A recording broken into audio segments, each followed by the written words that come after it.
વડોદરામાં બ્રિજ પર રાત્રે 10 ફૂટનો મગર આવી જતા ફફડાટ, ટ્રાફિક જામ થયો, નાસભાગ મચી। કાલાઘોડા બ્રિજ પર રાત્રે બહાર આવી ગયેલા મગરે ટ્રાફિક જામ કરી દીધો છે। મગરનું રેસ્ક્યુ કરીને ફોરેસ્ટની ઓફિસે લઈ જવાયો હતો।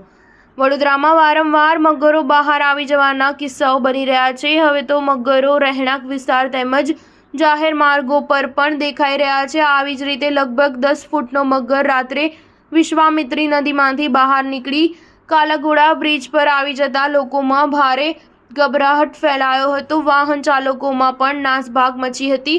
બનાવને પગલે ફોરેસ્ટની ટીમ દોડી આવી હતી અને જીવદયા કાર્યકરોની મદદ લઈ અડધો કલાકની જહેમત બાદ મગરનું રેસ્ક્યુ કર્યું હતું। આ દરમિયાન લોકો ઉમટી પડતા ટ્રાફિક જામ થઈ ગયો હતો। સ્ટાર ન્યૂઝ 7 હંમેશા સચ્ચાઈની સાથે।